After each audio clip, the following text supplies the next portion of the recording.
बहुत है, बाजार बंद है, खेती बाड़ी पे कुछ नहीं, बच्चे भी बेरोजगार है, हम भी बेरोजगार है। हमारे लिए दो बार राशन आया, फिर चावल आया और कुछ नहीं आया। इसके लिए लोन नहीं, तेल नहीं, कोई वही नहीं, खाली चावल आया। कुछ नहीं, हमारे कांग्रेस ने किया जो किया और इसने कुछ नहीं किया, और हम किसी ने हमें कुछ नहीं दिया। जो फसल बहुत थी ना, मटर थी, मूली, आलू, कुछ नहीं खेती बाड़ी में, देख लो। अच्छा। सूखा पड़ा था जी। खाना पीना कभी कभी एक आध किलो चावल आते उनको खाते जी। दिहाड़ी मजदूरी कहा नहीं, उसको दवाई खाने लिए, कुछ बीमार हो दवाई लिए पैसा नहीं अपने पास, इतने गरीबी आए रखे हम। पहाड़ का सुंदर नज़ारा, ठंडी ठंडी हवा और हाथ में चाय की चुस्की। नज़ारा बेहतरीन है और अनुभव भी बेहतरीन, लेकिन आप क्या समझ सकते हैं कि जब शहर में लॉकडाउन है, पूरी तरीके से सारी चीज़ें बंद हैं, तो पहाड़ों में रहने वालों की दिनचर्या, उनका जीवन यापन कैसे होगा। फ़िलहाल मैं आपको पहले ही घर दिखाऊंगी। पहाड़ों में बसे ये घर छोटे छोटे और पुराने तरीके से बसे हैं। यहाँ पर ये लोग रहते हैं, अपना जीवन यापन करते हैं, खेती बाड़ी करके ये अपना गुजर बसर करते हैं। सरकार का ध्यान इस ओर जाए ना जाए, फ़िलहाल हमारा ध्यान ज़रूर इस ओर गया है। किस तरीके से ये इस दौरान जूझ रहे होंगे, किस तरीके से की चुनौतियाँ इनके सामने आ रही होंगी, हम इस पर बात करेंगे। ठंडी ठंडी हवा के बीच जानते हैं कि स्थिति कितनी गर्माहट है यहाँ पर। लॉकडाउन है, शहर पूरी तरीके से बंद है। आपकी ज़िंदगी में कितना असर, गांव में वैसी सुविधाओं का अभाव है और ऐसे में शहर अगर बंद है तो कितना मुश्किल आपको पड़ रहा है इस बीच? मुश्किल बहुत है, बाजार बंद है, खेती बाड़ी पे कुछ नहीं, बच्चे भी बेरोजगार है, हम भी बेरोजगार है। हमारे लिए दो बार राशन आया, फिर चावल आया और कुछ नहीं आया। इसके लिए लोन नहीं, तेल नहीं, कोई वही नहीं, खाली चावल आया और हम किसी ने हमें कुछ नहीं दिया। कहा जा रहा था सरकार की ओर से राशन मिलेगा मुफ्त में, 5 किलो 10 किलो अलग अलग हिसाब से राशन मिलेगा। आया क्या आपके पास पहुंचा राशन? चावल आया, अच्छा, 5 किलो और कुछ नहीं आया। और खेती बाड़ी में अगर बात की जाए तो कुछ खेती बाड़ी इस बार अगर मौसम को लेकर के बात करें, बहुत बारिश भी हुई है, खेती बाड़ी में कितना असर? बहुत असर, खेती बाड़ी हमारा खेत में कुछ सब टूट फूट के बग गया। जो फसल बहुत थी ना, मटर थी, मूली, आलू, कुछ नहीं खेती बाड़ी में, देख लो। अच्छा, सूखा पड़ा था जी। समय। और शहर बंद है।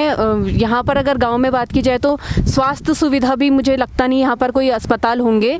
अगर कोई बीमार हो जाए उस स्थिति में कैसे करते? धनोल्टी में डॉक्टर आए, हमारे पास पैसा हो जाएगा 200-400 तो हम दवाई लाएंगे, नहीं हुआ तो हम घर में सोए। इलाज को लेकर के मोहताज हैं, अब इलाज नहीं मिलता। कुछ नहीं, जब पैसे नहीं तो इलाज कौन करेगा, जब पैसा होगा तब देखो, नहीं होगा तो। बंदरों की बहुत बड़ी समस्या है। मैं बीट से हट रही हूँ लॉकडाउन का, लेकिन बंदरों की बहुत बड़ी समस्या है गांव में जो खेती बाड़ी पे असर कर रही है। बंदर ने, लोगों ने सब खा दिया खाने, जब बंदर के लिए कुछ नहीं है, फसल पास जो है, हम तो इधर उधर जा रही, रोजगार नहीं, कुछ नहीं, भटक रही हम भी। आप बताइए, आपका नाम? मेरा नाम बाला देवी। बाला देवी जी, कैसे असर कर रहा है आप में और कैसे आप जीवन यापन कर रहे हैं? कुछ नहीं, खेती में कुछ नहीं, खाना पीना कभी कभी एक आध किलो चावल आते उनको खाते जी। दिहाड़ी मजदूरी कहा नहीं, लाड़ा कहाँ से बाजार बंद है, घर भी परेशान हो, जब कमाएगी दिन भर तब 1 किलो चावल मिल जाएगी, अपना खुद लाएगी। बच्ची गई में उनको मामी भूख लगी, उनको क्या देंगे, तो बड़ी मजबूरी से है। सारा लॉकडाउन बंद है, हम तो कुछ दवाई खाने लिए, कुछ बीमार हो दवाई लिए पैसा भी नहीं अपने पास, इतने गरीबी आए रखे हम भी। आय का स्रोत खेती बाड़ी है आपका? खेती बाड़ी क्या करना है, फसल नहीं होगी, फसल नहीं, बारिश बहुत हो रखी, न फसल न पात, कुछ नहीं हो रखी, कुछ कत नहीं। मनरेगा बोला जाता है, मनरेगा के तहत रोजगार मिलेगा, मिलता है क्या? नहीं, रोजगार कुछ नहीं हमारे, जितना लॉकडाउन लगा हमको मजदूर नहीं, कुछ नहीं हमारे, कुछ भी नहीं, नहीं कुछ नहीं। लॉकडाउन की अगर बात ना की जाए, लॉकडाउन के अलावा अगर मनरेगा के तहत बात की जाए, रोजगार मिलता है यहाँ के लोगों को? मिल तो जाते हैं ना, जब टाइम पे, जब अपने सीजन में काम कम हो जाते हैं ना, और कुछ नहीं, अपना अपना धंधा में लग जाते हैं ना, और कुछ नहीं। हमारे तो कुछ सरकार है ना, कुछ हमारे 5-15 चावल मिला हमको, और खाना पीना कुछ नहीं, दाल नहीं, उसमें चीनी नहीं, लोग हफ्ता मिलते, हमको 2 महीने में नहीं मिलते राशन। उत्तराखंड की बात की जाए, कांग्रेस की सरकार भी रही है, बीजेपी की रही है, त्रिवेंद्र सिंह रावत भी रहे, हरीश रावत, किसका कार्यकाल बेहतर मानते हैं कि जिन्होंने आपके लिए सोचा हो? कुछ नहीं, हमारे कांग्रेस ने किया जो किया। हाँ जी। बस और इसने कुछ नहीं किया। इस हमारे लिए कोई सरकार हो, हमको अपने हाथ से खाते बेकार पासबुक पैसा, लोगों को तो पैसा मिले, मेरे को पासबुक पैसा नहीं मिला। खेती बाड़ी करते हो और क्या? तब खाते हैं। ना तो सबको पैसा मिला ना, उसने जिसने मुँह नहीं गिरे, मैंने पासबुक पैसा मिला ना, कुछ नहीं मिला, आपको कुछ नहीं मिला? नहीं मिला ना। वोट डालते हैं आप लोग? हाँ, वो डालते हैं। चलिए, अच्छा है, डालना चाहिए। हाथों की स्थिति देखिए, ये हमारे देश का किसान है जो मजदूर है, मजबूर है, लेकिन सरकार देखिए कि इस ओर ज़रूरत है। जो अन्नदाता हमें हमारा पेट भरता है, उनके हाथ इस तरीके से हैं। अगर उनकी स्थिति ये है तो देश की स्थिति क्या होगी? क्योंकि गांधी जी की कहा करते थे कि गांव में विकास हो तो देश का विकास होगा, लेकिन गांव का विकास आपके सामने है और देश का विकास आप खुद उसको जज कर सकते हैं। कुछ और लोग हैं हमारे साथ मौजूद। हमने महिलाओं से बात की, अब पुरुष वर्ग से बात करते हैं। कितनी स्थिति ख़राब है लॉकडाउन को लेकर के? आपका नाम? अमित है। हाँ जी, अमित जी, क्या करते हैं आप? खेती बाड़ी करते हैं, मैं और कुछ नहीं है, बिना रोजगार है बस। खेती बाड़ी रोजगार का मेन साधन है। खेती बाड़ी चौपट है, जंगली जानवर नुकसान पहुंचाते हैं, हिरन वगैरह सब खा जाते जी। हैं, जंगली शोर खा जाते हैं, यहाँ पे कुछ नहीं होता है। मैं आपसे भी एक जानना चाहूँगी सवाल जो मैंने महिलाओं से पूछा। हरीश रावत, त्रिवेंद्र सिंह रावत, दोनों का राज आपने देखा, बेहतर कार्यकाल किसका जिसने आपके बारे में सोचा हो? मतलब ये है कि कोई करता नहीं, हमारे सुनते नहीं, क्या करे। शौचालय योजना चलाई, उज्ज्वला योजना, इनका फायदा आपको मिला? थोड़े बहुत मिला मैडम, वो भी मिलता है तो कभी प्रधान हमारे इधर दे देते, कभी उधर दे देता था, कभी उधर दे देता, क्या करे, मिलता है तो थोड़ा बहुत। यहाँ पर रोजगार इतना तनख्वाह पानी दिहाड़ी मजदूरी नहीं मिलता उतना जी, बस ये परेशानी है यहाँ पे। चलिए अमित जी, शुक्रिया बात करने के लिए। सिस्टम की सबसे बड़ी कमी है भ्रष्टाचार है, और जब भ्रष्टाचार होगा, सिस्टम खराब होगा तो किसानों तक न्याय नहीं पहुंच पाएगा, सरकार कितनी भी कोशिश कर ले। लेकिन सरकार को भी ज़रूरत है ऐसे भ्रष्ट तंत्र पर कंट्रोल करने की, उस पर काबू पाने की। हमारे साथ कोई और लोग भी मौजूद हैं। आपका नाम? दिनेश। दिनेश जी, आप क्या करते हैं? वैसे तो जॉब करते थे मसूरी में, होटल में। जी। आजकल होटल सब बंद है, बेरोजगारी है घर पे बस। हाँ जी। हाँ जी।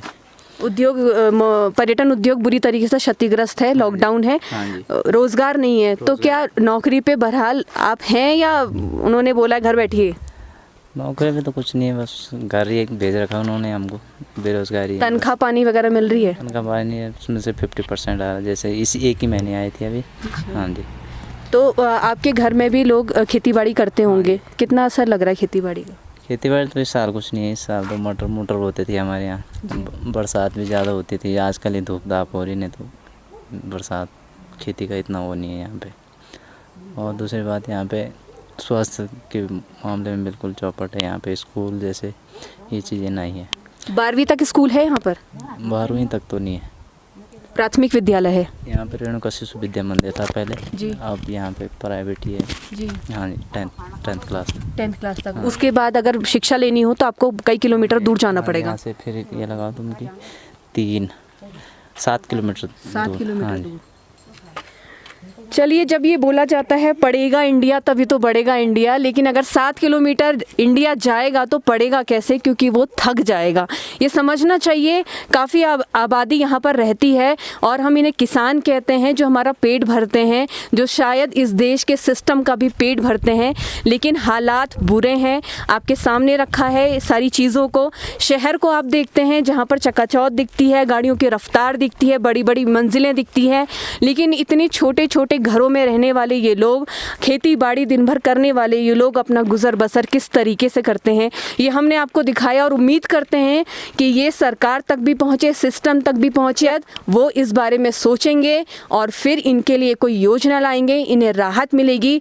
और किसान की जो बात होती है, हकीकत में जब वोट बटोरे जाते हैं उस वक्त किसान की बात होती है, ताकि वो वोट बैंक, किसानों का वोट बैंक उन्हें मिले। और ये हर समय की सरकारें ही आते हुए करती हैं, लेकिन अगर सही मायने में अगर वो इंसानियत बची हुई है, उनमें अपने काम को लेकर के वो ज़मीर बचा हुआ है, तो वो इन किसानों की बातें ज़रूर सुनेगी। और उम्मीद करते हैं कि लॉकडाउन के बाद इनकी स्थिति नियंत्रण में आए, इनकी ज़िंदगी पटरी पर लौटे।